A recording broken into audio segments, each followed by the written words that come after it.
Boshlang'ich ta'limda STEAM oliy ta'lim tizimida bo'lajak o'qituvchilarni zamonaviy talablarga tayyorlashning integrativ yo'li. Bugungi kunda ta'lim tizimida innovatsion yondashuvlarni joriy etish, o'quvchilarning 21-asr ko'nikmalarini rivojlantirish va ularni hayotiy muammolarni mustaqil hal etishga tayyorlash ustuvor vazifalardan biri hisoblanadi. STEAM yondashuvini qo'llash ta'lim sifatini oshirishning samarali vositasi sifatida e'tirof etilmoqda. STEAM fan, texnologiya, muhandislik, san'at va matematikani integratsiyalashgan holda o'qitishga asoslangan zamonaviy ta'lim yondashuvidir. Boshlang'ich ta'limda STEAM o'quvchilarning tanqidiy va ijodiy fikrlashi, muammolarni hal etish, tadqiqotchilik hamda amaliy ko'nikmalarni rivojlantirib, nazariy bilimlarni real hayot bilan bog'lashga xizmat qiladi. STEAM yondashuvi oliy ta'lim tizimi uchun muhim nazariy va amaliy ahamiyatga ega.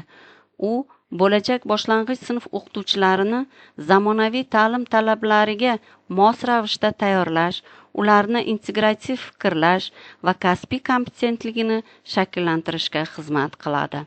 STEAM fanining asosiy maqsadi fanlar aro integratsiya, fikrlash qobiliyatlarini shakllantirish, amaliy yo'naltirilganlikdadir. Shu orqali bo'lajak pedagoglar o'quvchilarda mustaqil fikrlash, muammoni hal etish va innovatsion yondashuvlarni qo'llash kompetensiyalarini rivojlantira oladigan darajaga yetkaziladi. Vazifalar: integratsiyalashgan bilimlar, ijodkorlik va tanqidiy fikrlash, raqamli texnologiyalar, amaliy loyihalar, kompleks yondashuvlar innovatsion ta'limni o'z ichiga oladi. STEAM yondashuvining asosiy maqsadlaridan biri talabalarning ijodiy, tanqidiy va mantiqiy fikrlash qobiliyatlarini rivojlantirish. Bu orqali bo'lajak pedagoglar o'quvchilardan mustaqil fikrlash, muammoni hal etish va innovatsion yondashuvlarni qo'llash kompetensiyalarini rivojlantira oladigan darajaga yetkaziladi.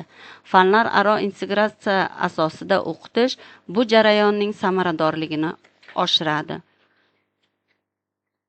Amaliy faoliyatga yo'naltirilganlik, amaliy loyihalar, integrativ metodlar, mustahkam bilim orqali singdiriladi.